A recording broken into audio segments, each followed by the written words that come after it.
Toujours en 83, moteur turbo, virage, le fameux virage de Sainte-Dévote.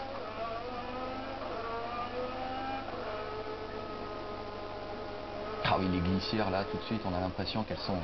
Bon, c'est toujours Elles ont ceinture, hein. le problème à Monaco, c'est évident, il faut se placer au centimètre près sur la trajectoire. Et avec un moteur turbo à Monaco et en qualification, lorsque les moteurs développaient 1400 chevaux plus les moteurs de qualification, l'exercice était particulièrement délicat. Très difficile avec un moteur turbo dans l'épingle du Loz. Et alors là, ce fameux tunnel, c'était quoi? C'était vraiment le noir complet? Oui, effectivement, il y a eu d'énormes progrès depuis au niveau de la qualité de l'éclairage, mais à l'époque, c'était pas aussi sombre que ça, mais c'est toujours très difficile.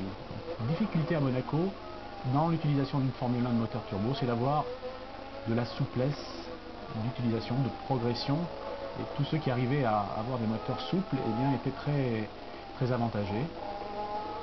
C'est comme là que René Arnoux devant, que Alain Prost rattrape, saison 83. Et Alain Prost là n'arrivera pas à doubler, car on le sait à Monaco.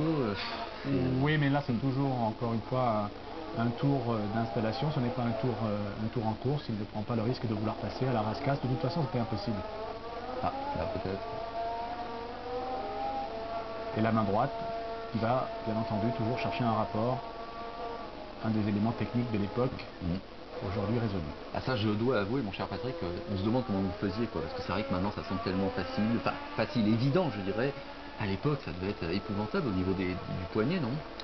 Poignet et surtout paume de la main, généralement à Monaco, pas loin de 3000 changements de vitesse, paume de la main qui était en sang, avec de grosses cloques à la fin. C'est sûr que c'est un confort de conduite et d'efficacité de conduite avec les boîtes de gestion électronique et aussi beaucoup plus de fiabilité au niveau du fonctionnement du moteur.